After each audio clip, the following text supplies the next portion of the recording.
Welcome to my life on paper. I am Briana. Welcome to the Iron Crafter Challenge, and this month's challenge is to use flair on your layout. Also, welcome to the big December Sketch Fest, which is by Scrap-A-Sketch. We have this sketch by Lisa Sikorsky. The challenge today is to take Christmas stuff, papers and ephemera, and make a birthday layout. So that is what I'm doing.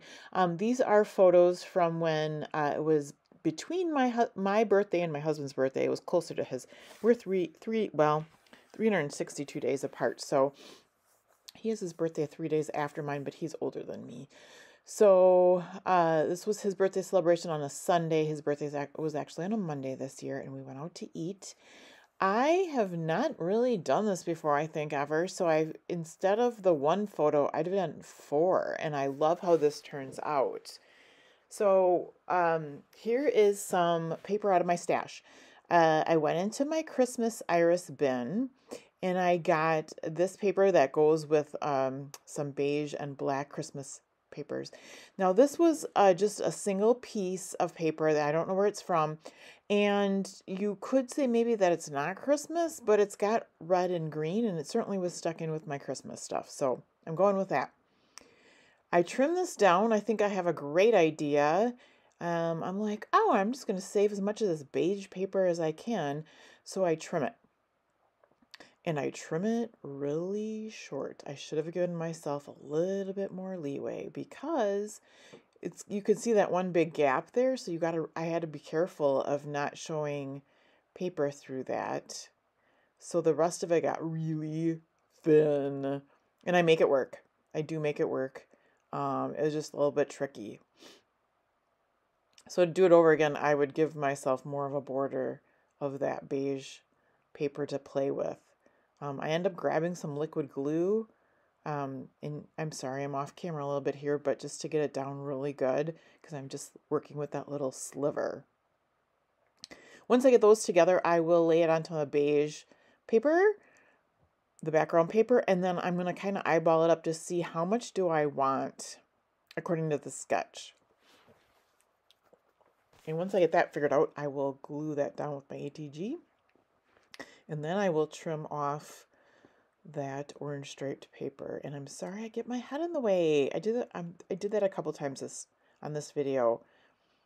Bad eyes trying to see things at the top of the area there. Here's where I'm just trimming off the rest of that paper. And then I'm going to get the photos glued down. I believe that green paper I cut 6.5 by 8.5.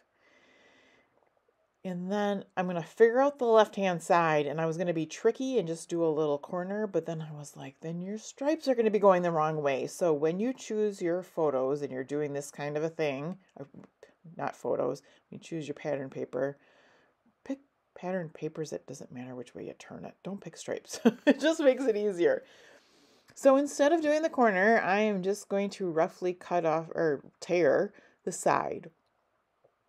And once I get the smaller bit down, I will go behind, and I'm not as careful as with the other side, and yeah, you can just go for it. I did a pretty good job. Again, probably bigger than I exactly wanted it, but hey, looks good to me, and it's finished. It's going in a page protector and going into my album. Our birthdays are in September, so these pictures are from this year for September. Then I'm going to use some scrap paper to make that block behind my title. Oh, and here's where I decide it's not very straight. And I will also get some paper to go behind the picture a little bit. I had picked some flair out before I started the video. Some are a little bit more on the orangey side. One does kind of look like Christmassy with a light blue on it. And then, oh my gosh, you guys, I got these on Amazon, and I will not link them below. And they said rub-ons, and when I got them, I was like, oh my gosh, these do not look like rub-ons. They look like window decals, okay? And I went back and read the description. Yep, it totally talks about rub-ons. But but I was like, well, I'm going to give them a chance. And to me, they looked kind of cool. Well, especially before I saw them in person. They're awfully oh, here goes my back, my strip to make it look like there's one big white strip. So here it goes. And I'm going to put my head in the way. I'm so sorry. It is super glossy. First of all, that's my first hint. You can't even see this right now because it's focusing on my head. Sorry again. But I'm rubbing and at first I'm like, nope, it's not coming down. And then you try to lift it up and it's going to take all the paper. So it is a sticker, which I guess is better than a window cling. I tried to pick out ones that weren't screaming Christmas since it is a birthday in September. I am super happy with the way this turns out. It's a branch. It's a evergreen branch with some red berries, but it could be kind of fall maybe.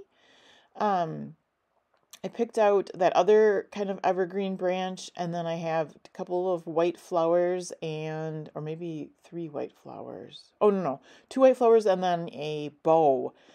And it kind of looks like fancy eating out to me. You'll have to let me know below if it looks too Christmassy.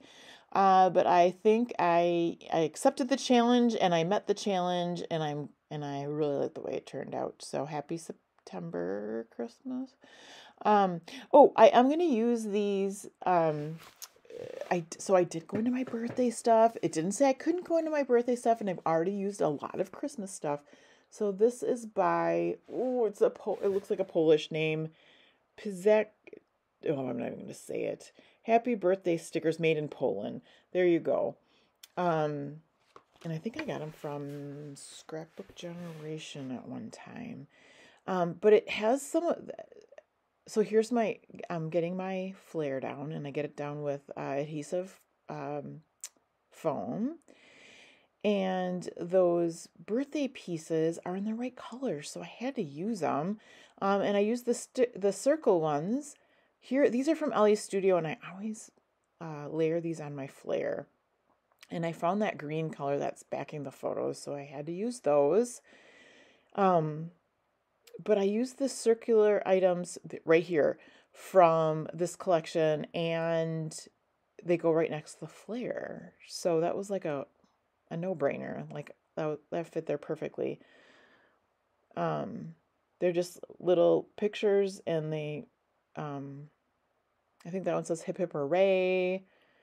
There's a bunny with a party hat on it. Oh, the other thing I've been trying to do this month is use some washi on each page and use some metal.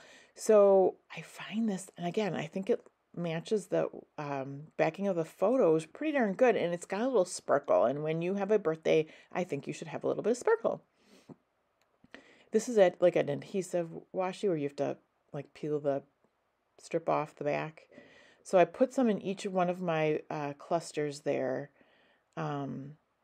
I should have done it before I put down the flare, but I do manage to kind of just sneak them in behind the flare there. So I'm liking how that's looking. And I don't think there's much left after this. Of course, I have to get my head in here one more time. So below you will see everyone that is playing along with the Iron Crafter Challenge, as well as several people playing along with the Big December Challenge with Scrap a Sketch. So check everybody out. Let me know what you think, if this is too Christmassy for a September birthday, or if I did okay. It's been really fun playing along with these challenges, and I really like the way this came out. So have a fabulous day.